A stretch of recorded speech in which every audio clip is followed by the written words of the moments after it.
I'm 92.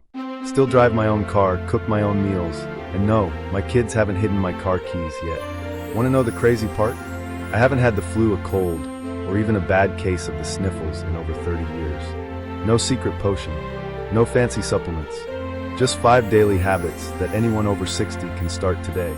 So buckle up, kiddo.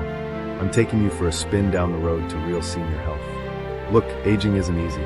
One day you're doing push-ups, the next your knees sound like a popcorn machine. But here's the truth no one's telling you. You don't need to feel old just because you've aged. I've buried friends younger than me and outlived 2 doctors who said I wouldn't make it past 70. How? It's not luck. It's these 5 habits that kept me out of the hospital and behind the wheel. Let's get into them. 5 simple habits that help me age better than my joints should allow. The real secret? It's not pills or potions, it's how you live. People often ask me, what's your secret? You still have energy, you laugh more than a teenager on TikTok, and your knees don't sound like popcorn. Well, friends, I'll let you in on it. It's not genetics. It's habits. Here are 5 simple, slightly quirky things I do every day that keep me moving, laughing, and feeling younger than my driver's license says. Habit number 1. I get morning sun like it's my job. Every morning, before emails, before errands, before the chaos of life, I grab my coffee and step outside. Not for a jog, not to check the mail, just to sit, face tilted to the sky, and let that sunlight slap me awake. It's like Mother Nature saying, hey, rise and shine, you magnificent wrinkly sunflower. Why it matters? Vitamin D. It's crucial for bone health, mood regulation, and immune function. And guess what? After age 60, our skin doesn't produce it as efficiently. Circadian rhythm.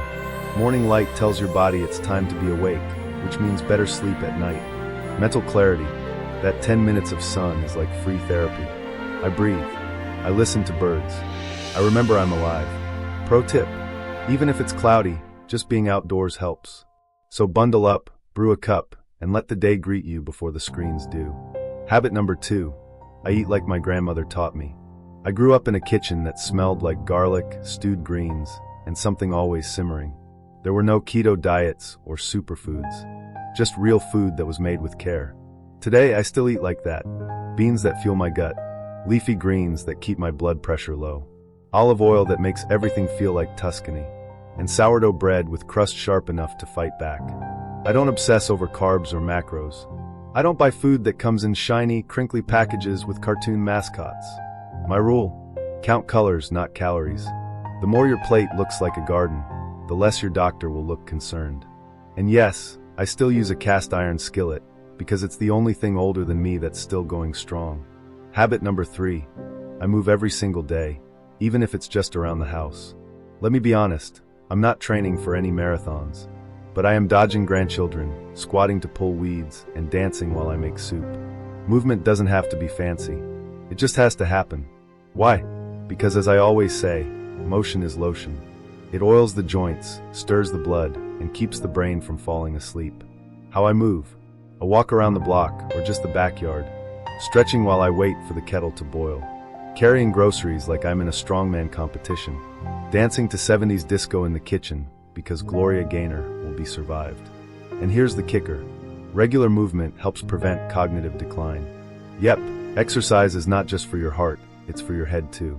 Habit number 4. I stay curious and laugh a lot. Nothing keeps me young like asking questions no one cares about.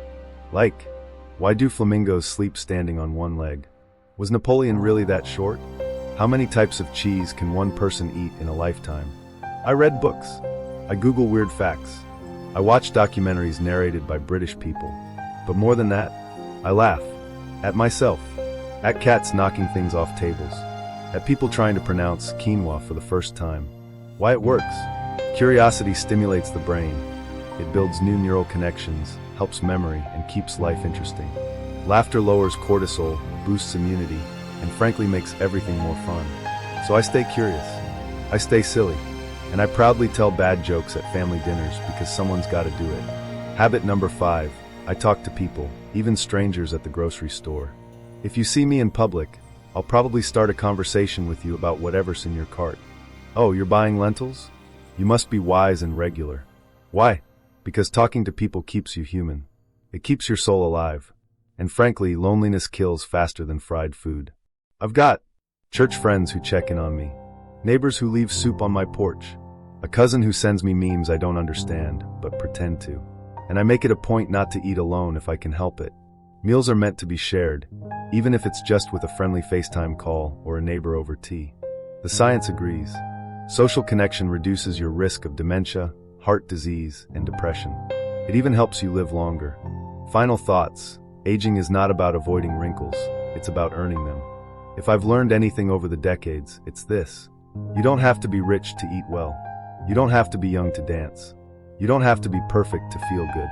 You just have to show up for yourself, with a bit of sunshine, some real food, a little movement, a curious mind, and a warm heart that talks to strangers.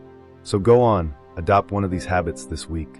And if someone asks why you're squatting in the garden while eating beans in the sun, just smile and say, I'm investing in my future joints. Social connection is my secret weapon. I've got friends from church, neighbors who bring soup, and I never eat alone if I can help it. Loneliness kills faster than fried food. Don't let it sneak up on you. Now don't get me wrong, I've had my fair share of slips. Once I tried hot yoga.